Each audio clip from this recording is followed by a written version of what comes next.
안녕하십니까. 오늘은 예레미야 21장부터 25장까지 딱 오늘까지 해서 예레미야 시작하자마자 2장에서부터 계속해서 달려온 유다 멸망의 예언이 마치게 됩니다. 2장부터 25장까지 유다 멸망의 예언이 있었고, 그리고 26장에서 29장까지 이제 에피소드들 중심으로 예레미야의 전반부가 마무리되게 됩니다. 예레미야는 1장에서 29장까지가 앞부분, 30장부터 52장까지 뒷부분 이렇게 나눈다 말씀드렸었어요. 자, 오늘 본문이 또 이제 여러 번 이 긴 시간 동안에 예레미야가 오랫동안 선포했던 이 요시야 때부터, 요시야 13년부터 시작해가지고 계속해서 선포했던 여러 그 멸망 예언들의 모음집의 마지막 부분인데요. 뭐 계속 말씀드리지만 이 모음집들 간의 어떤 논리적인 연결성 이런 거 그렇게 중요하지 않아요. 그리고 시대도 왔다 갔다 해요. 오늘 같은 경우에도 본문을 보시면 21장에서는 시드기야 왕 때잖아요. 시드기야가 누구냐면 요시야 아들 중에 여호아하스가 먼저 왕이 됩니다. 둘째, 여호아하스 다음에 여호야김, 오히려 첫째가 나중에 왕이 돼요. 그런 다음에 여호야김의 아들 여호야긴이 왕이 됐다가 여호야긴이 포로로 끌려가면서 이 여호야긴이 여고냐라고도 나오고, 오늘 본문에서는 고니야라고 나와요. 여호야긴, 뭐 여고니야, 그냥 고니야, 이게 다 똑같은 말입니다. 여호야긴 다음에 여호야긴이 끌려간 다음에 자기 삼촌이던 시드기야가 왕이 되거든요. 그러니까 지금 시드기야 왕이라고 하면은 이 예루살렘 멸망 직전에 마지막 왕이에요. 시드기야가 죽으면서 유다가 완전히 멸망하게 됩니다.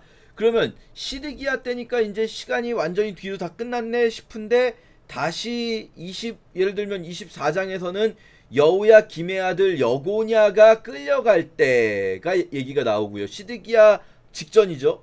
그리고 25장에서는 여호야김의 넷째 해가 나와요.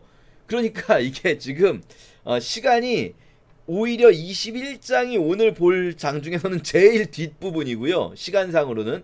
그리고 25장이 더 훨씬 더 앞부분이에요. 요시야의 아들 여호야김이니까 요시야 다음에 여호아스, 그 다음에 여호야김, 그 다음에 여호야긴, 그 다음에 시드기야, 이렇게 가니까 한참 더 앞 시간으로 이렇게 왔다 갔다 한다라는 것을 볼 수가 있습니다. 우선 우리 21장에서부터 좀 살펴보시면요, 시드기야 때 어떤 일이 있었냐면, 시드기야 왕이 바수울과 제사장, 여기서 이 바수울이 우리가 어제 봤었던 제사장 바수울은 아니에요. 이 사람은 임멜의 아들 제사장 바수울이고, 이때는 이 예레미야가 아직 멸망이 다가오기 전이잖아요. 그러니까 멸망의 예언을 하는 예레미야를 가두려고, 혼내려고 했던 사람이고, 동명이인인데, 이때는 말기야의 아들 바수울은 제사장이 아니라 이제 고관대작입니다. 그리고 제사장은 스바냐라는 사람을 시드기야가 보내는데, 시드기야 때는 이제 멸망이 이미 눈앞에 온 시점이란 말이죠. 1차, 2차, 3차 포로 이미 끌려가고 있는, 1차, 2차 포로 끌려가고 나서 시드기야가 죽으면서 3차 포로 끌려가는 거거든요. 이미 나라가 망해가고 있는 상황이에요.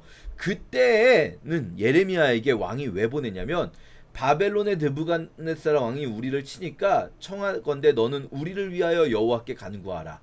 여호와께서 혹시 그의 모든 기적으로 우리를 도와행하시면 그 바벨론의 느부갓네살이 우리를 떠날 것이다 라고 하면서 예레미야에게 SOS를 치고 있는 거예요. 우리를 위해서 좀 기도해줘. 이게 앞에하고 완전 다르죠. 지금 이 상황은 앞에서는 예레미야가 하는 말을 거짓말이라고 그러고, 예레미야를 믿지 않고 예레미야를 막 가두고 때리고 이러면서 거짓 선지자들을 의지하고 있었어요. 그런데 시간이 지나면서 점점 거짓 선지자들의 말이 틀렸다라는 게 확실해지기 시작하는 거예요. 바벨론이 실제로 예레미야의 예언대로 바벨론이 모든 나라들을 다 멸망시키면서 이제 남유다를 멸망시키기 직전까지 온 거죠. 그때쯤 되니까 안 믿을 수가 없는 거예요. 아, 예레미야가 진짜 선지자구나. 예레미야가 말한 대로 다 되네. 예레미야의 예언대로 이 모든 일이 이루어지고 있네. 이거 우리 이제 다음 부분, 바로 그 에피소드들이 나올 때 다시 한번 보게 될 텐데요. 그때쯤 되니까 이제 시드기야 왕이 다시 예레미야에게 도움을 요청하는 거죠. 하지만 우리가 11장에서 본 대로 하나님께서는 예레미야에게 이들을 위해 기도하지 말라고 하셨어요. 이들이 해야 할 일은 뭐였을까요? 이들이 해야 할 일은 하나님의 심판을 받아들이면서 회개하는 일이었어요. 하나님 우리를 도와주세요 라고 말할 게 아니라 하나님 우리가 회개합니다 라고 말을 해야 되죠.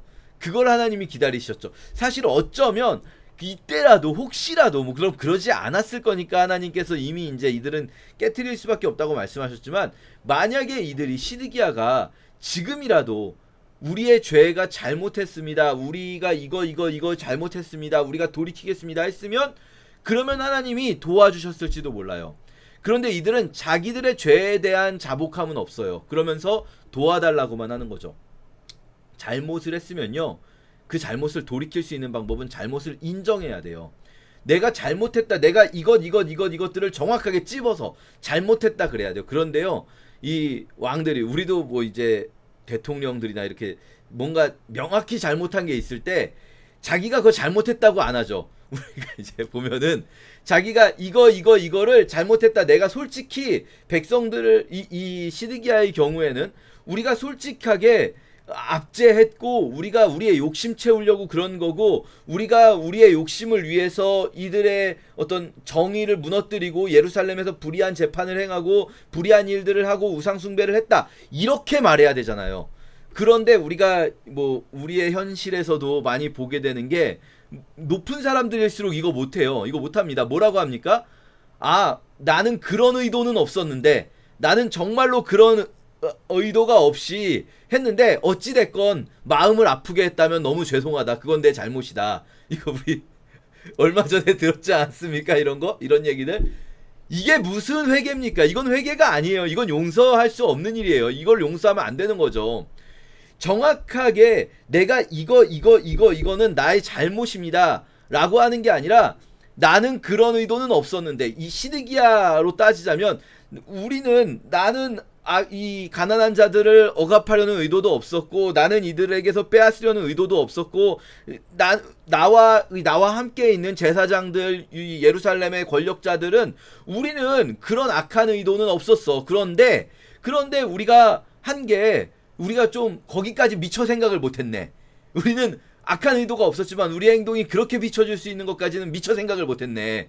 그래서 어찌됐든 간에 우리가 뭐 악의는 없었지만 상처를 받았으니까 죄송합니다, 유감입니다, 이런 유감 표명. 항상 보면 높은 사람들의 유감 표명은 이런 식인 경우가 많죠. 왜냐하면 이걸 인정하는 순간 자신의 권력이 무너질까 두려운 거예요. 이걸 인정하는 순간 사람들이 자기를 어떻게 볼까, 내 왕권이 유지될 수 있을까, 우리의 제사장들의 제사장권이 유지될 수 있을까, 이걸 염려하니까 여전히 사실은 욕심을 못 내려놓고 있는 거죠. 여전히 사실은 회개하지 않고 있는 겁니다. 내가 잘못했어, 내가 뭘 그렇게 잘못했어, 그 정도는 할 수 있는 거지, 나 정도 되는 사람이면. 여전히 회개하지 않으면서 그냥 이 상황을 모면하고 싶은 거예요. 이 상황을 모면하고 싶으니까 이렇게 말하는 거예요. 그래서 예레미야를 찾아갔어요. 자기들이 예레미야를 가뒀었고 자기들이 예레미야를 괴롭혔었잖아요. 이거는 사실 되게 의도적인 기록인 것 같아요. 바술이라는 동명이인을 20장과 21장이 딱 말하는 거는 의도적으로 대조시키는 거죠. 물론 이 사람들 같은 사람이 아니지만, 니네들이 예레미야를 가뒀었고 때렸었고 예레미야를 예언하지 못하게 해놓고는 이제 와서 예레미야가 한 말이 맞는 걸로 드러나는 시점에서 자기들의 권력을 유지하기 위해서 이제 와서 예레미야에게 기도해달라고 하는 것은, 이거는 회개가 아니라 이 상황만 모면하고 싶은 거예요. 이 사람들 이 상황 모면하고 나면 어떻게 되겠습니까? 똑같아요. 다시 하나님께 안 돌아가고 다시 원래 하던 악을 그대로 행할 거예요. 예레미야는 그래서 이렇게 하나님께서 말씀을 주시는 대로 시드기야에게 이렇게 전하게 하십니다. 니네들 결국은 다 망할 거다. 하나님께서 내가 든 손과 강한 팔 곧 진노와 분노와 대노로, 이 진노와 분노와 대노라는 이렇게 번역된 거는요, 이거는 이제 분노에 대한 분노 큰 분노 이렇게 되어 있는 거를 한글로 번역을 할 때 똑같은데 다른 단어를 쓴 거거든요. 똑같은 뜻을 강조할 때 왜 메뚜기의 다른 단어를 요엘서에서 4개나 쓰는 것처럼 같은 의미인데 다른 단어를 이렇게 써놓은 거예요. 그래서 영어 성경에도 보면요, 이 부분은 5절을 이렇게 해놨습니다. 내가 앵거와 퓨리와 그레이트 레이스로 이 같은 말이죠. 분노, 큰 분노로. 그래서 내가 너희를 반드시 칠 것이다. 너희들 반드시 죽일 것이다. 너희를 그냥 죽이지 않고 사람으로 쳤다가 짐승까지도 전염병까지 돌게 해서 전염병과 칼과 기근으로 모든 이들을 다 죽여버릴 거다 라고 말씀하시는 거예요. 왜냐? 내가 너희 앞에 생명의 길과 사망의 길을 두었어.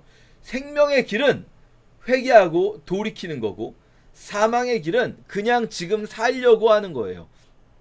지금 살려고 하면 죽습니다. 지금 살 수 있는 유일한 방법은 뭡니까? 돌이키는 거예요. 우리가 그동안 잘못했었던 부분들에 대해서 명확하게 고백하고 돌이키는 거예요. 이제 우리가 그동안 정의롭게 판결하지 않았고 탈취당한 자들을 탈취당하게 놔뒀었고 압박하고 사람들을 악행을 했다. 그러면 우리가 이제는 그걸 잘못했다는 걸 인정하고 그걸 안 하겠다라고 할 때, 그렇지 않으면, 그걸 해야 생명의 길로 갈 수 있는데 그렇지 않으면 분노가 반드시 끌 자가 없는, 아무도 끌 수 없는 분노가 일으킬 것이다. 여러분, 이 본문 되게 무서운 본문이에요. 우리가 지금 제가 아까 말씀드릴 때 무슨 뭐 고관대작들, 우리도 뭐 대통령이나 뭐 이런 사람들이 그런 말을 한다 얘기했지만 우리도 똑같아요. 사실은 우리 모두가 똑같습니다. 내가 잘못한 거요? 그거 인정하는 거 세상에서 제일 어려워요. 어떻게 합니까? 내가 악의는 없었는데 자꾸 자기 입장에서 변호를 하게 돼요. 자기를 변명하는 거죠. 아, 내가 악의는 없었지만 내가 그런데 이렇게 오해받을 수 있는 상황이었던 거는 맞아, 내 잘못이야. 뭐가 잘못이라고 말하면서 뭐가 잘못인지는 말하지 않는 거죠. 그러면서 어떻게든 상황 모면하라고 하는 거죠. 그거 죽는 길입니다. 사는 길 절대 아니에요. 22장에서는 이제 시점이 확 바뀝니다. 갑자기. 그래서 유다 왕의 집에 내려가서, 유다 왕의 집이라고 하면 왕궁이죠. 왕궁. 왕궁인데 내려간다라는 표현 쓰잖아요. 이게 뭐냐면요, 이 유대인들은, 우리도 그렇습니다. 우리도 올라간다 내려간다가 지도상의 북쪽 남쪽 아니에요. 그건 이제 나중에서야 지도 북쪽이 위쪽으로 표현된 거죠. 그럼 뭐 높이상의 산 위면 높은 데니까 올라가고 아래면 내려가냐, 그게 아니고 크게 봤을 때는 서울을 향해서 올라간다라고 그래요. 상경한다.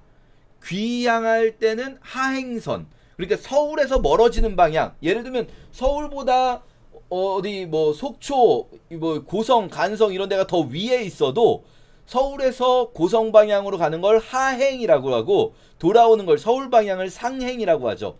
부산은 어디든 서울 쪽을 상, 그리고 서울에서 바깥쪽을 하행, 이렇게 올라간다 내려간다 표현하는 것처럼 이스라엘 같은 경우는 예루살렘이 기준이에요. 예루살렘을 기준으로 멀어지면 내려간다.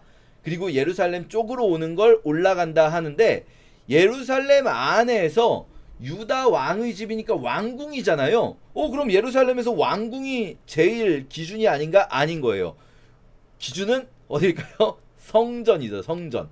그러니까 성전을 기준으로 해서 성전에서부터 멀어지면 내려가는 거고 가까워지면 올라가는 거니까, 지금 예레미야 보고 유다 왕의 집으로, 왕궁으로 내려가라 라는 말은 지금 예레미야가 성전에 있었다는 걸 의미한다 라고 볼 수 있어요. 성전에서 물론 성전, 예루살렘 성전이 타락한 시점이고 이미 성전이 아니다라고 여러 번 선포했지만, 그럼에도 불구하고 예레미야는 계속해서 성전을 중심으로 또 사역을 하고 있다. 예루살렘에서 성전을 중심으로 사역하고 있다 라는 걸 또 볼 수가 있어요. 성전을 살리고자 하는 거죠. 성전을 자꾸 치는 이유는 성전을 살리고자 하는 거예요, 사실. 자, 그리고 이제 유다 왕의 집이라고 할 때는 왕궁을 의미할 수도 있고, 동시에 이 집이라는 단어, 베이트라는 히브리어가 이 가문을 의미하기도 해요. 그러면 왕가를 의미하기도 해요. 다윗 왕가. 그래서요, 이 지금 22장은 다윗 왕가의 왕들 여러 명입니다. 그래서 21장에서 시드기야였잖아요. 22장은 다시 시간을 앞으로 돌려서, 예를 들면 지금 유다의 왕 요시야의 아들 여호야김 이야기도 나오고요. 그리고 그 전에 요시야의 아들 왕이 되었다가 이곳에서 나간 살롬이라고 나오는데, 이 살롬이 누구냐면 바로 요시야의 대를 이어서 왕이 되는 게 여호아스입니다. 근데 여호아스는 끌려가거든요, 이집트로. 그러니까 이 살롬이 여호아스의 다른 이름이에요. 여호아스에 대하여서, 여호아스는 끌려갔잖아요. 그런데 잡혀간 곳에서 돌아오지 못하고 죽을 것이다. 이 사람은, 여호아스는 결국 그곳에서 죽을 것이다. 그리고 여호야김도 죽을 것이다. 그리고 뒤에 또 보시면은 여호야김의 아들 고니야, 이게 여호야긴이죠. 여고냐도 내 오른손에 인장반지라고 할지라도 빼어서 느부갓네살 왕에 줄 것이다. 그래서 여고냐는 또 끌려가죠. 여호야김은 죽고 여고냐는 바벨론으로 끌려가죠. 그것처럼 지금 22장은 여호아스, 여호야김, 여호야긴에 대한 예언이 지금 연달아 있어요. 그러면 이 예언은 시점이 지금 각각 다른 시점이라고 볼 수가 있는 거죠. 각각. 그래서 살룸, 여호아스는 결국 애굽에서 죽을 것이다를 예언했고, 그리고 여호야김 죽을 것이다. 혹은 이게 각각 다른 시점이 아니라 여호야김의 시점일 수 있어요. 여호야김. 왜냐하면 여호야김이 왕이 되어 있는 시간에 여호아스는 애굽에 끌려가 있고, 여호야김 죽을 것이다를 예언하면서 동시에 여호야김이 죽으면 그 아들 고니야, 여호야긴이 왕이 될 텐데 얘도 끌려갈 거다를 여호야김의 시점에서 예언을 한다고 볼 수도 있겠죠. 자, 여기서 우리가 조금 헷갈릴 수 있는 거 한 가지만 좀 짚어드리면요. 여호야긴에 대해서 예언할 때 여호야긴, 이 사람이 자식이 없을 것이다. 형통하지 못할 것이고 다시는 이 자손 중에서 다윗 왕위에 앉아 유다를 다스릴 사람이 없을 것이다 라고 하면 우리가 그냥 읽을 때는 그냥 그러려니 하는데, 성경을 조금 깊이 읽으시는 분들은 이상하다. 여호야긴의 아들이 스알디엘이고 여호야긴의 아들 스알디엘을 통해서 스룹바벨이 오고 그 다음에 쭉 와서 여기서 여호야긴의 족보에서 예수님이 오신단 말이죠. 마태복음 1장에 보면 여고냐를 통해서 예수님의 족보에 여고냐가 있단 말이에요. 여호야긴이. 그러면 이거는 어떻게 된 일인가? 여호야긴이 자식이 없다라는 예언.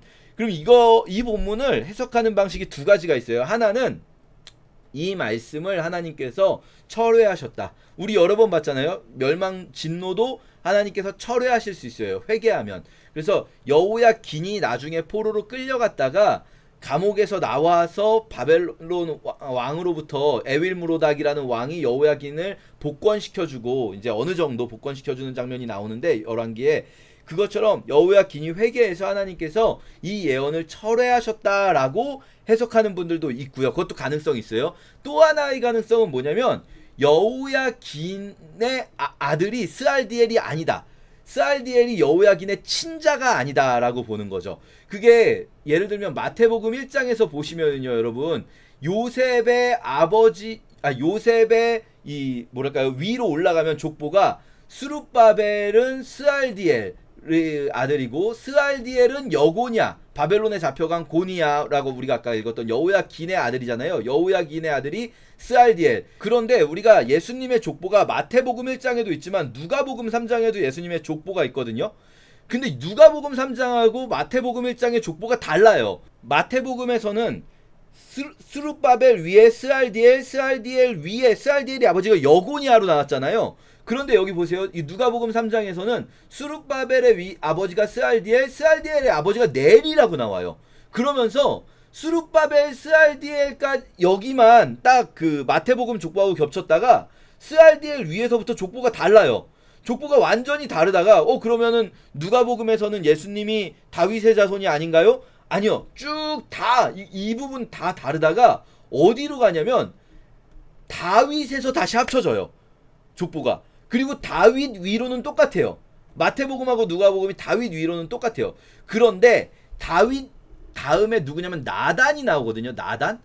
다윗의 아들 중에 원래 마태복음에선 솔로몬으로 이어지는데 누가복음에선 나단으로 이어진단 말이에요. 그래서 나단으로 해서 쭉 가서 나단의 자손 중에 스알디엘이 있다는 거예요. 스알디엘의 아버지는 넬이고, 이게요, 여러분, 나단이 누구냐면 역대상 3장에 보시면 역대상에서 이제 다윗의 자손들이 나오는데, 다윗이 밧세바에게서 낳은 아들이 시므아와 소밥과 나단과 솔로몬이에요. 그러니까 이 나단이라는 아들이 실제로 있어요, 다윗에게. 누가복음에서는 예수님의 족보가 솔로몬으로 이어지지 않고 나단으로 이어져서 쭉 가서 스알디엘, 스룹바벨이 나와요. 그러니까 다윗 다음부터가, 다윗 다음에서 스알디엘까지가 다르거든요. 이걸 이제 어떻게 해석할 수가 있냐면, 마태복음의 족보는 왕의 족보, 그래서 법적인 족보다. 법적인 족보라는 게 무슨 얘기냐면, 우리는 사실 그런 게 별로 없을 수 있는데, 고대 사회에는요, 특히 왕족일수록 양자 삼는 일이 굉장히 많았어요.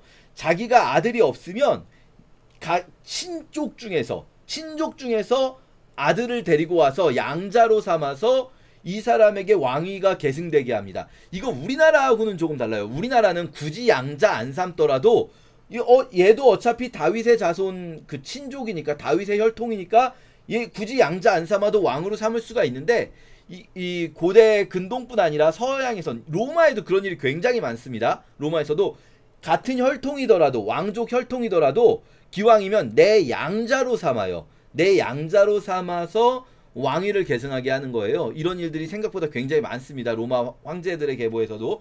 그러면 스알디엘은 여호야긴의 아들이 아니라, 스알디엘은 원래 넬이라는 이 나단, 솔로몬의 형제인 나단의 혈통에 있는 넬이라는 사람의 아들이었는데, 여호야긴이 아들이 없으니까, 우리가 방금 본 예레미야 예언대로 여호야긴이 아들이 없으니까 이 혈통 중에서 찾다 보니까 스알디엘이라는 애가 있어서 얘를 여호야긴의 양자로 들여서 얘를 통해서 혈통을 이어갔다. 그래서 예수님의 이 족보를, 누가복음은 실제 혈통상의 족보를 기록했고, 마태복음은 이 법적으로 양자 입양된 그런 걸 통해서 왕족의 족보를 기록했다. 그래서 마태복음 1장의 족보가 누가복음하고 두 부분에서 아예 그냥 통째로 다르거든요. 지금 우리가 본 스알디엘 위쪽도 다르지만 사실 스룹바벨 아래에서부터 요셉까지, 예수님의 아버지까지도 달라요, 이게. 그래서 마태복음은 법적인 족보,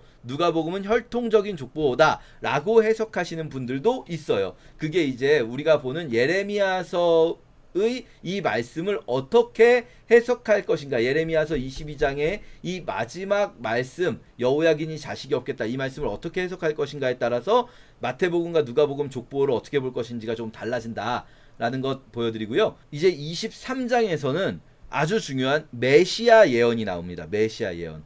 그래서 이제 내가 내 양을 맡겼으나 내 양을 제대로 치지 못한 나쁜 목자들, 너희들을 내가 완전히 없애버릴 것이고, 내가 새로운 목자들을 세울 것이다. 내가 새로운 목자들 중에서 특별히 한 의로운 가지, 다윗에게 한 의로운 가지를 일으킬 것이다. 그러니까 다윗적 메시아 이야기 말씀드렸죠. 이사야 때도 그렇고, 이사야, 예레미야, 에스겔, 그리고 12 소예언서에서 다윗적 메시아, 다윗이라 불리는, 혹은 다윗의 자손인 메시아가 굉장히 중요하단 말이죠. 지금 여기 다시 다윗적 메시아 이야기가 나옵니다. 그래서 23장에서 이 메시아 예언과 함께 출애굽이 아닌 새로운 출애굽이 될 것이다. 이제는 그 예전의 출애굽이 아니라 이제 새로운 출애굽을 사람들이 이야기하게 될 것이다 라고 말씀하시는 거예요. 이 출애굽 왜 중요합니까? 모세 언약이잖아요. 새로운 출애굽이라는 건 이제 예수 그리스도 메시아를 통해서 새 언약을 맺게 된다라는 거죠. 자, 그리고 24장에서는 여호야긴, 여고냐가 바벨론의 포로로 끌려가는 상황. 그때 여고냐만 끌려간 게 아니라 고관들과 목공들과, 이때 에스겔도 끌려갑니다. 에스겔, 다니엘은 그 전에 605년 1차 포로 때 다니엘 끌려가고요. 지금 이거 597년 2차 포로 때 에스겔도 여고냐도 끌려가는데, 이때 끌려갔을 때, 포로로 사람들이 끌려가면 끌려간 사람들이 망하는 걸까요? 예루살렘에 남아있는 사람들이 망하는 걸까요? 우리가 일반적으로 생각할 때는 어떻습니까? 예루살렘에 남은 사람들이 그래도 목숨 부지했네, 이제 살았다. 예루살렘에서 우리는, 왜냐하면은 바벨론이 워낙 멀리 있기 때문에 조공만 제대로 바치면, 바벨론이 원하는 거 다른 거 아니에요. 조공만 제대로 바치면 이제는 다시 자치권이 있는 겁니다. 왕도 세워줬고 시드기야 왕이 있고. 그러면 시드기야 입장에서는 어찌 보면은 오히려 좋아, 이럴 수도 있는 게, 자기 조카가 끌려간 것 같지만 대신에 자기 조카가 끌려간 건 마음이 아프지만 내가 왕이 됐잖아요, 이제 시드기야가. 그 바벨론은 멀리 있으니까 조공만 제대로 바치면 나는 이제 왕이 됐으니까 오히려 좋아, 이럴 수도 있는 거거든요. 그러니까 끌려간 사람들이 불쌍하게 된 거고, 남아있는 우리는 이제 괜찮구나 싶을 수 있는 거예요. 한숨 돌렸구나. 그런데 이 시점에서 하나님께서 예레미야에게 무화과 두 광주리의 환상을 보여주세요. 무화과를 그냥 이렇게 담아놓은 거예요, 두 광주리를. 근데 한 광주리는 극히 좋은 무화과가 있고요, 다른 한 광주리는 극히 나쁜 무화과, 그냥 좋고 나쁨이 아니라 극히 좋고 극히 나쁨, 완전히 극단적으로 대비되는 두 광주리가 있는 거예요. 이런 환상을 보여주세요. 그러면서 뭐라고 말씀하시냐면요. 네가 무엇이 보이냐? 엄청 좋은 무화과가 있고 엄청 나쁜 무화과가 있어요. 자, 잘 봐. 내가 이곳에서 옮겨서 갈대아가 바벨론을 말하는 겁니다. 바벨론이 있는 그 지역을 갈대아 지역이라고 부르는 거예요. 갈대아인의 땅에 끌고 간 유다 포로들이 좋은 무화과 같이 내가 잘 돌볼 거야. 그들을 포로로 끌려간 사람들이 좋은 거야. 그들이 하나님께서 다시 세우실 사람들이야. 그런가 하면 반대로 여기 남아있는 시드기야와 고관들과 남은 자들이 지극히 나쁜 무화과라서 얘들은 완전히 끝내버릴 거야. 내가 그냥 없애버릴 거야 라고 하시는 거예요. 이게 우리가 보고 있는 시점에서는 이 시대의 사람들이 보고 있는 시점에서는 거꾸로잖아요. 끌려간 사람들이 아유 불쌍해라. 이들이 가면은 노예인데 가면은 이제 끌려가서 노예 취급받고 포로 취급받으면서 사는 건데 이 불쌍한 사람들 그래도 여기 남아있는 사람들은 참 다행이네 감사하네 이렇게 생각할 수 있단 말이에요. 근데 반대인 거예요. 오히려 하나님께서 지금 고난을 주시는 사람 지금 역경을 주시면서 이곳 예루살렘 하나님이 택하시고 하나님의 이름을 두신 곳이라고 사람들이 생각하는 그곳으로부터 멀리 떨어져 가게 하는 그 사람들이 오히려 하나님들이 이 사람들을 회복시키시고 이 사람들을 정결케 하셔서 그 고난의 시간을 통해서 이들이 다시 회개하고 돌이켜서 온전히 하나님의 사람으로 돌아오게 하실 거고요. 이 땅에 남아있는 이 사람들 지금은 당장 편안해 보이고 하나님이 주신 평안 가운데 있는 것 같고 하나님이 지켜주셨다라고 오해할 수도 있는 그런 상황에 있는 사람들이 오히려 멸망하는 상황이 있다는 거예요. 우리의 삶 속에서도 그렇습니다. 지금 편안해 보이는 것이 하나님이 도와주셔서가 아닐 수 있고요. 지금 역경과 고난 속에 있는 것이 오히려 하나님께서 정결하게 하시는 과정일 수도 있어요. 우리는 모릅니다. 우리는 몰라요. 우리 뭐 그렇다고 해서 무조건 고난에 있는 사람은 무조건 다 좋은 거고 평안에 있는 사람은 무조건 하나님이 주신 평안이 아닌 것도 아니에요. 우리는 모릅니다. 우리가 해야 될 일은 언제나 겸손하게 내가 어떤 상황에 있더라도 평안 가운데 있더라도 교만하지 말고 역경 가운데 고난 가운데 있더라도 절망하지 말고 하나님을 바라보는 것. 우리는 사실 이 땅에서 일어나는 일들을 다 해석할 필요도 없어요. 다 알 필요도 없고요. 왜 이런 일이 벌어지는지 우리가 해석한다고 해서 뭐 어쩔 겁니까? 우리는 이 땅에서 일어나는 일들이 왜인지 몰라도 내가 지금 교만해가지고 당하고 있는 건지 아니면 내가 지금 하나님 주시는 평안 가운데 누릴 수 있는 건지 다 몰라도 우리가 뭘 해야 할지는 분명하잖아요. 항상 하나님 앞에 겸손하고 하나님을 더 찾고 하나님 앞에 하나님의 뜻대로 살기 위해 몸부림하고 평안하든 고난 가운데 있든 그렇게 살아야 되는 거겠죠. 자, 25장 이제 마지막 장에서 또 이 마지막 예언을 주시는데요. 여기서 25장이 이제 멸망 예언의 마지막입니다. 정말 중요한 부분이 나와요. 진짜 중요한 예언이 나오는데 그게 뭐냐면요. 이 멸망 예언의 마지막 장에서 이게 사실 이 멸망의 앞부분에 하셨던 예언이에요. 그렇기 때문에 이게 맨 뒤에 있는 거는 의도적으로 배치가 됐다고 봐야 되는 거거든요. 여호야김 때 한 예언이 왜 맨 뒤에 있을까? 멸망 예언 중에 멸망 예언 모음집에 왜 맨 끝에 있을까? 할 때 여기에 정말 중요한 예언이 들어갑니다. 그게 뭐냐면 이 모든 일이 70년 동안 이루어질 것이다. 내가 너희를 멸망시키는 것이 완전히 끊어버리려는 게 아니라 완전히 죽여버리려는 게 아니라 아까도 말씀드렸지만 포로로 끌려간 자들이 정결케 될 것이고 포로로 끌려간 자들을 통해서 새 시대가 시작될 거예요. 근데 그 기간이 얼마냐? 70년이다 라는 것. 영원한 멸망이 아니라 70년에 이것이 또 이제 나중에 말씀드리지만 희년의 기간이에요. 희년. 원래 희년은 70년 아니고 이제 49년 50년째인데 이것이 영적 희년이 될 것이다. 그래서 다시 이스라엘을 회복시키시는 70년으로 하나님이 사용하실 거라는 거예요. 이 70년이 실제로 어떻게 이제 이루어지냐면 아까 말씀드린 대로 첫 번째로 포로로 끌려가는 게 느부갓네살의 첫 번째 침공이 BC 605년입니다. BC 605년에 1차 포로가 끌려갔는데 1차 포로 귀환이 돌아오는 것이 바벨론 멸망하고 페르시아의 고레스에 의해서 1차 포로 귀환이 BC 538년에 와서 536년에 이제 정착하고 성전 짓기를 시작하거든요. 그러면 BC 605년에서 BC 536년 이렇게 치면 대략 딱 70년이 떨어져요. 그렇게 볼 수도 있고 이제 포로 귀환과 포로로 끌려가는 시점과 포로로 귀환하는 시점이 딱 70년이잖아요. 근데 또 재미있는 거는 요것과 동시에 성전이 무너지는 시점부터 성전 재건을 시작하는 시점까지가 또 딱 70년으로 떨어져요. 성전이 586년에 무너지거든요. BC 586년에 성전이 무너지면서 예루살렘이 완전 멸망하면서 3차 포로가 끌려가요. 이 BC 586년이 3차 포로 끌려가는 해거든요. 그러면서 완전히 예루살렘이 실제로 멸망하는 지점입니다. BC 586년에 무너진 성전이 BC 536년에 1차 포로 온 사람, BC 516년에 완공돼요. 그러니까 성전의 무너짐으로부터 성전의 완공까지도 딱 70년, 586년에서 516년까지, 그리고 포로로 끌려간 데서부터 포로 귀환하는 데까지도 딱 70년. 하나님께서 놀랍게 이 70년의 이 약속을 지키시는 거예요.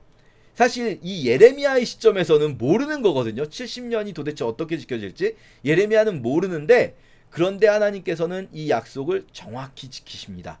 그러니까 멸망은 끝이 아니에요. 하나님께서 정해지 주신 기간 7이라는 숫자는 완전하잖아요.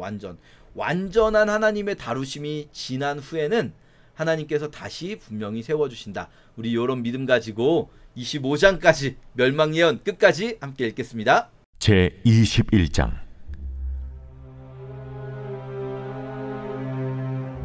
여호와께로부터 예레미야에게 말씀이 임하니라. 시드기야 왕이 말기야의 아들 바수울과 제사장 마아세야의 아들 스바나를 예레미야에게 보내니라. 바벨론의 느부갓네살 왕이 우리를 치니 청컨대 너는 우리를 위하여 여호와께 간구하라. 여호와께서 혹시 그의 모든 기적으로 우리를 도와 행하시면 그가 우리를 떠나리라. 예레미야가 그들에게 대답하되, 너희는 시드기야에게 이같이 말하라. 이스라엘의 하나님 여호와께서 이와 같이 말씀하시되, 보라, 너희가 성 밖에서 바벨론의 왕과 또 너희를 에워싼 갈대아인과 싸우는 데 쓰는 너희 손의 무기를 내가 뒤로 돌릴 것이요, 그것들을 이 성 가운데 모아들이리라. 내가 든 손과 강한 팔, 곧 진노와 분노와 대노로 친히 너희를 칠 것이며, 내가 또 사람이나 짐승이나 이 성에 있는 것을 다 치리니 그들이 큰 전염병에 죽으리라 하셨다 하라. 여호와의 말씀이니라. 그 후에 내가 유다의 왕 시드기야와 그의 신하들과 백성과 및 이 성읍에서 전염병과 칼과 기근에서 남은 자를 바벨론의 느부갓네살 왕의 손과 그들의 원수의 손과 그들의 생명을 찾는 자들의 손에 넘기리니, 그가 칼날로 그들을 치되 측은히 여기지 아니하며 긍휼히 여기지 아니하며 불쌍히 여기지 아니하리라 하셨느니라. 여호와께서 말씀하시기를, 보라, 내가 너희 앞에 생명의 길과 사망의 길을 두었노라. 너는 이 백성에게 전하라 하셨느니라. 이 성읍에 사는 자는 칼과 기근과 전염병에 죽으려니와 너희를 에워싼 갈대아인에게 나가서 항복하는 자는 살 것이나 그의 목숨은 전리품같이 되리라. 여호와의 말씀이니라. 내가 나의 얼굴을 이 성읍으로 향함은 복을 내리기 위함이 아니요 화를 내리기 위함이라. 이 성읍이 바벨론 왕의 손에 넘김이 될 것이요 그는 그것을 불사르리라. 유다 왕의 집에 대한 여호와의 말을 들으라.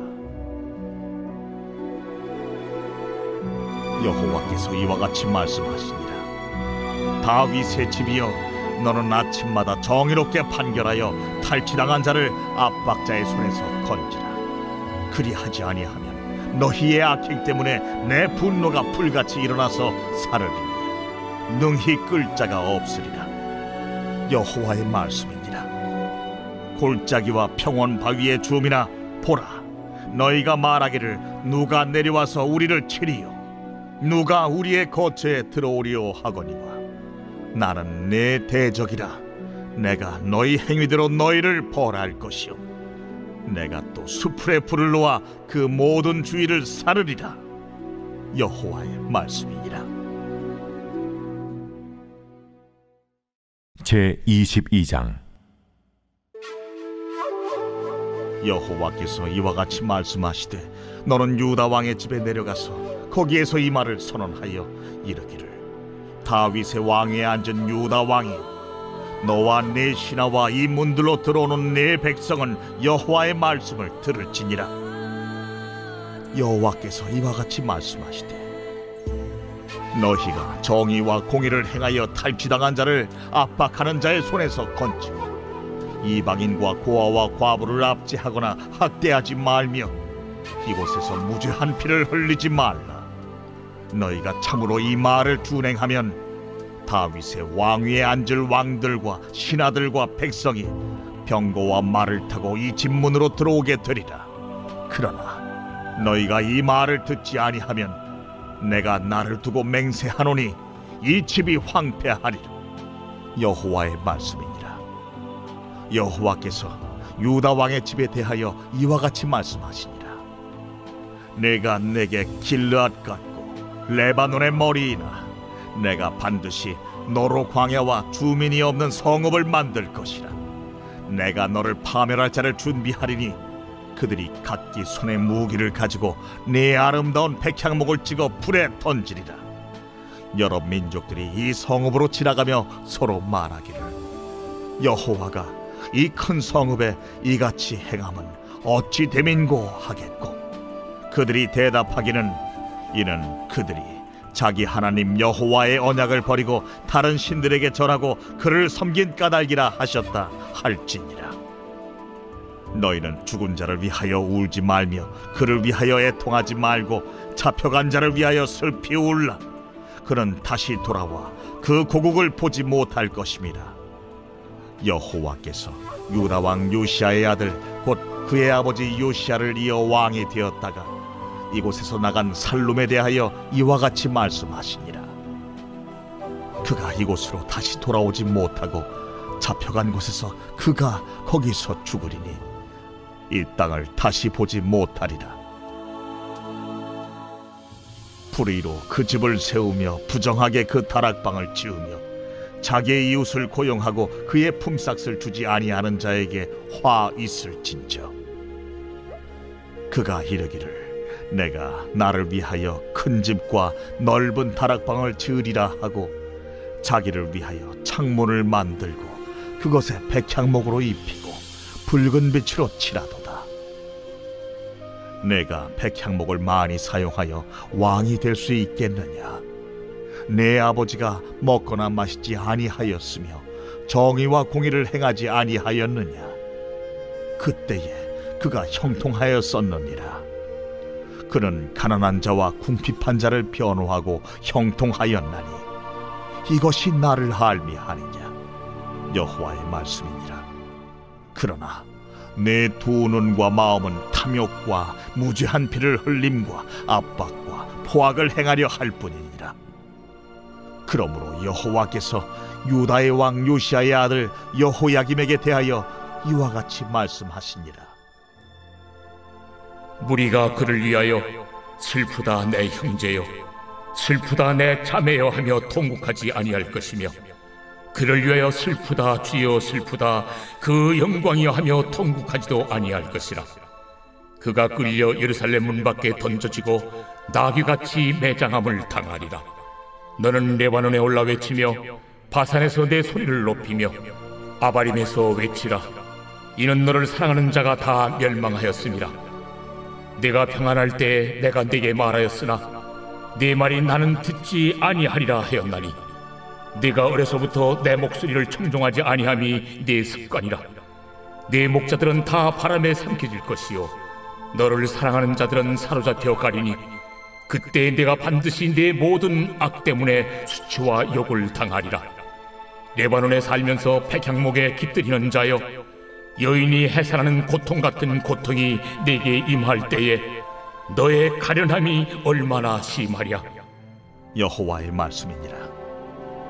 나의 삶으로 맹세하노니 유다 왕 여호야김의 아들 고니야가 나의 오른손에 인장반지라 할지라도 내가 빼어 내 생명을 찾는 자의 손과 내가 두려워하는 자의 손, 곧 바벨론의 왕 느부갓네살의 손과 갈디아인의 손에 줄 것이라. 내가 너와 너를 낳은 어머니를 너희가 나지 아니한 다른 지방으로 쫓아내리니 너희가 거기에서 죽으리라. 그들이 그들의 마음에 돌아오기를 사모하는 땅에 돌아오지 못하리라. 이 사람 고니아는 천하고 깨진 그릇이냐, 좋아하지 아니하는 그릇이냐? 어찌하여 그와 그의 자손이 쫓겨나서 알지 못하는 땅에 들어갔는고? 땅이여, 땅이여, 땅이여, 여호와의 말을 들을지니라. 여호와께서 이와 같이 말씀하시니라. 너희는 이 사람이 자식이 없겠고 그의 평생 동안 형통하지 못할 자라 기록하라. 이는 그의 자손 중 형통하여 다윗의 왕위에 앉아 유다를 다스릴 사람이 다시는 없을 것임이라 하시니라. 제 23장. 여호와의 말씀이니라. 내 목장의 양떼를 멸하며 흩어지게 하는 목자에게 화 있으리라. 그러므로 이스라엘의 하나님 여호와께서 내 백성을 기르는 목자에게 이와 같이 말씀하시니라. 너희가 내 양떼를 흩으며 그것을 몰아내고 돌보지 아니하였도다. 보라, 내가 너희의 악행 때문에 너희에게 보응하리라. 여호와의 말씀이니라. 내가 내 양떼에 남은 것을 그 몰려갔던 모든 지방에서 모아 다시 그 우리로 돌아오게 하리니 그들의 생육이 번성할 것이며 내가 그들을 기르는 목자들을 그들 위에 세우리니 그들이 다시는 두려워하거나 놀라거나 잃어버리지 아니하리라. 여호와의 말씀이니라. 여호와의 말씀이니라. 보라, 때가 이르리니 내가 다윗에게 한 의로운 가지를 일으킬 것이라. 그가 왕이 되어 지혜롭게 다스리며 세상에서 정의와 공의를 행할 것이며 그의 날에 유다는 구원을 받겠고 이스라엘은 평안히 살 것이며 그의 이름은 여호와 우리의 공이라 일컬음을 받으리라. 그러므로 여호와의 말씀이니라. 보라, 날이 이르리니 그들이 다시는 이스라엘 자손을 애굽 땅에서 인도하여 내신 여호와의 사심으로 맹세하지 아니하고 이스라엘 집 자손을 북쪽 땅 그 모든 쫓겨났던 나라에서 인도하여 내신 여호와의 사심으로 맹세할 것이며 그들이 자기 땅에 살리라 하시니라. 선지자들에 대한 말씀이라. 내 마음이 상하며 내 모든 뼈가 떨리며 내가 취한 사람 같으며 포도주에 잡힌 사람 같으니 이는 여호와와 그 거룩한 말씀 때문이라. 이 땅에 간음하는 자가 가득하도다. 저주로 말미암아 땅이 슬퍼하며 광야의 초장들이 마르나니 그들의 행위가 악하고 힘쓰는 것이 정직하지 못함이로다. 여호와의 말씀이니라. 선지자와 제사장이 다 사악한지라. 내가 내 집에서도 그들의 악을 발견하였노라. 그러므로 그들의 길이 그들에게 어두운 가운데 미끄러운 곳과 같이 되고 그들이 밀어냄을 당하여 그 길에 엎드려질 것이라. 그들을 벌하는 해에 내가 그들에게 재앙을 내리리라.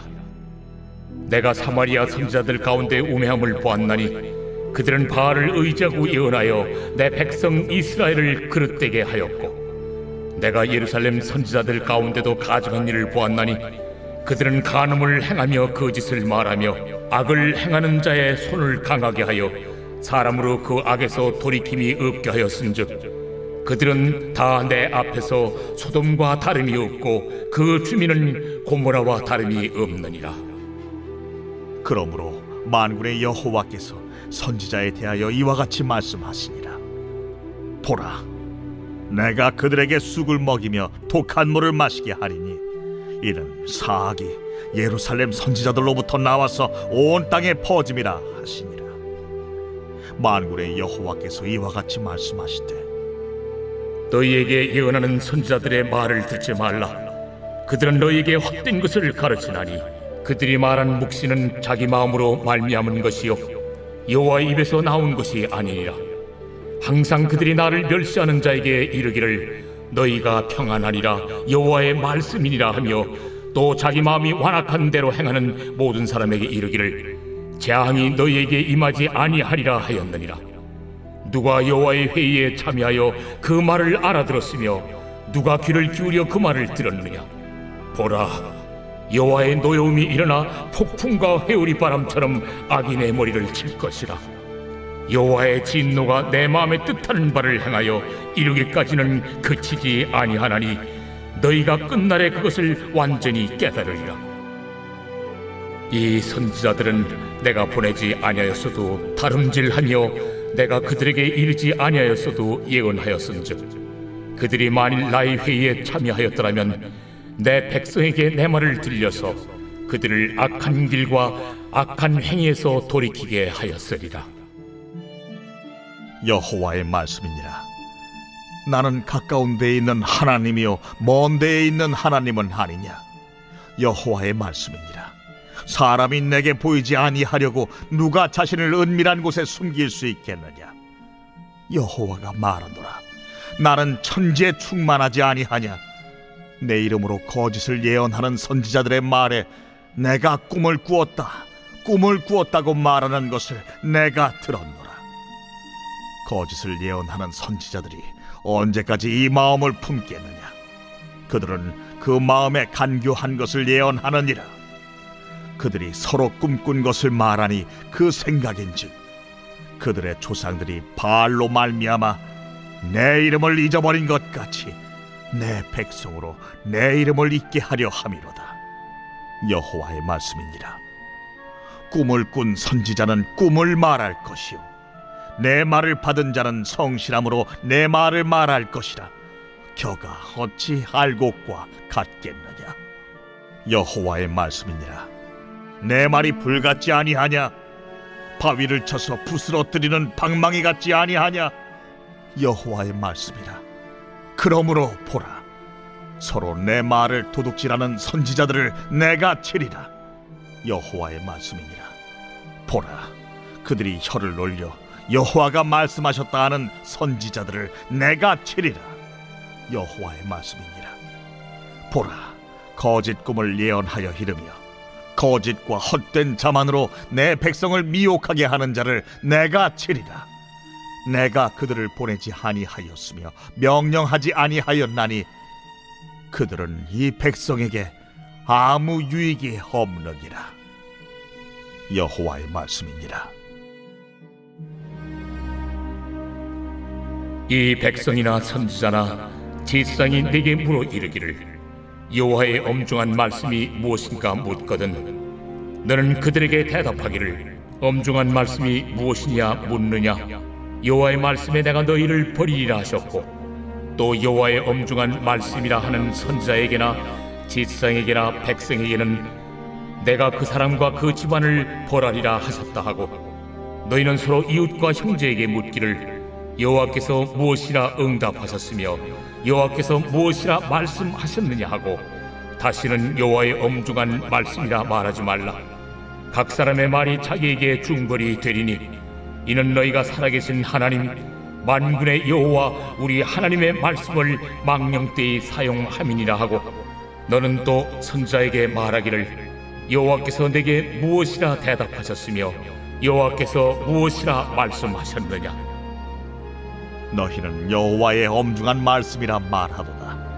그러므로 여호와께서 이와 같이 말씀하시되 내가 너희에게 사람을 보내어 너희는 여호와의 엄중한 말씀이라 하지 말라 하였으나 너희가 여호와의 엄중한 말씀이라는 이 말을 하였은즉 내가 너희를 온전히 잊어버리며 내가 너희와 너희 조상들에게 준 이 성읍을 내 앞에서 내버려 너희는 영원한 지옥과 잊지 못할 영구한 수치를 당하게 하리라 하셨느니라. 제24장.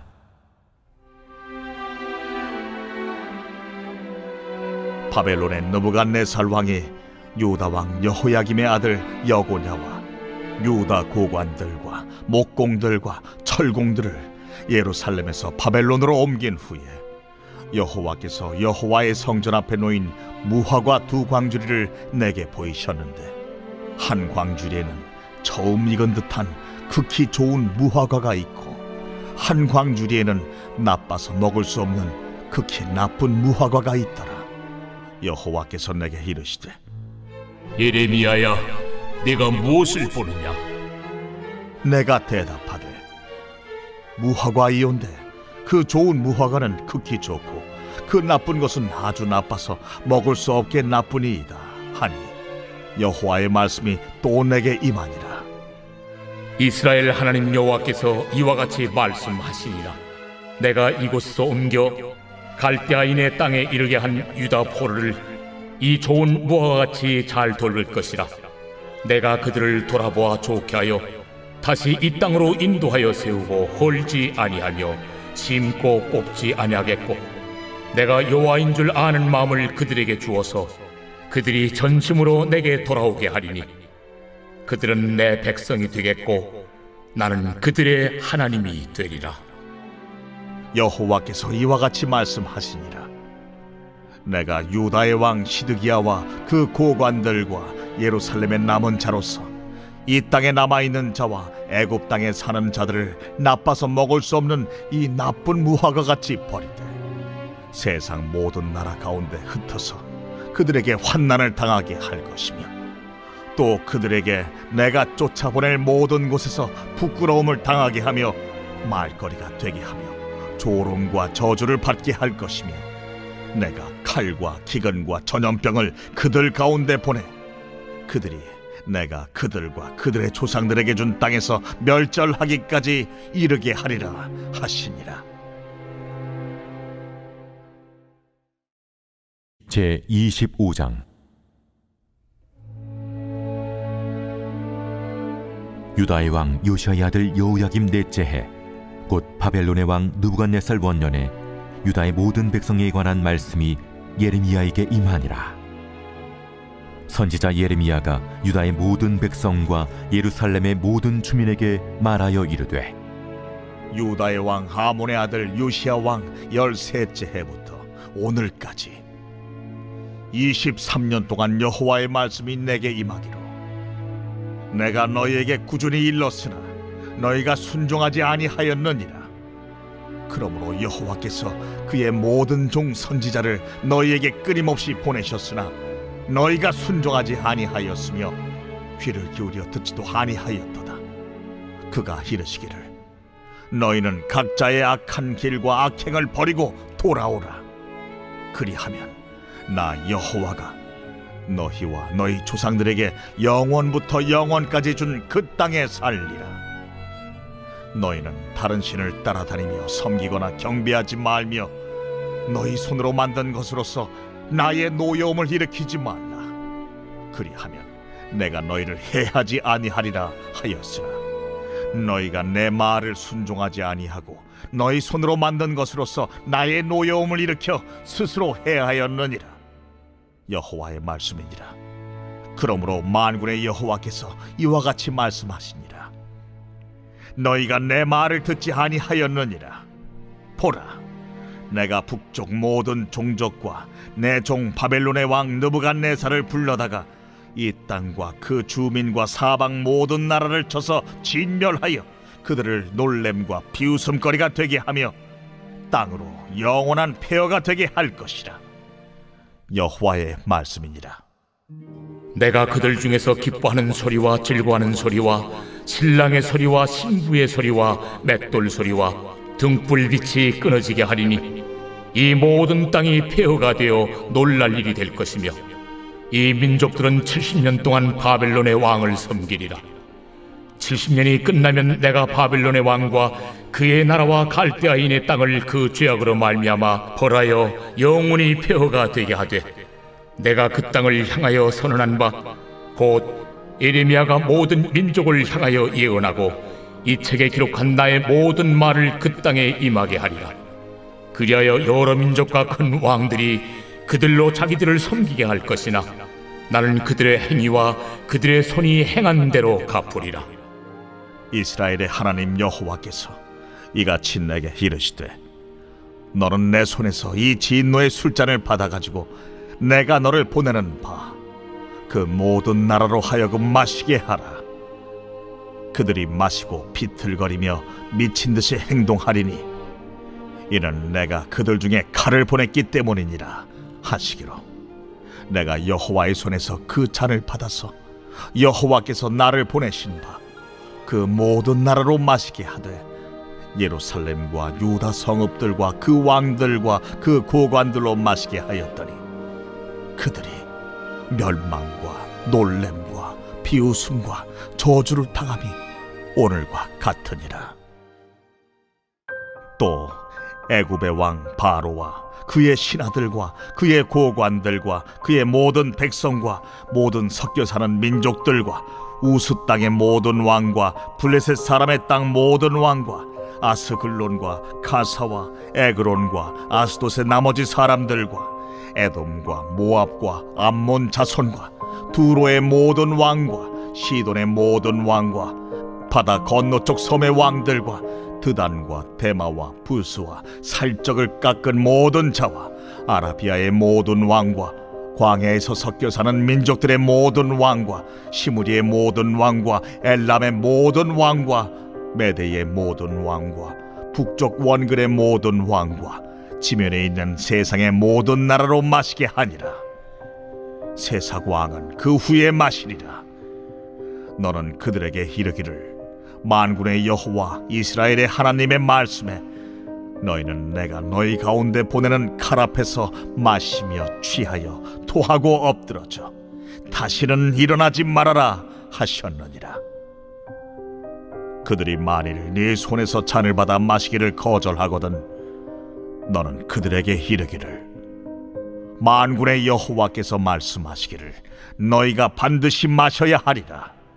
보라, 내가 내 이름으로 일컬음을 받는 성에서부터 재앙 내리기를 시작하였은즉 너희가 어찌 능히 형벌을 면할 수 있느냐?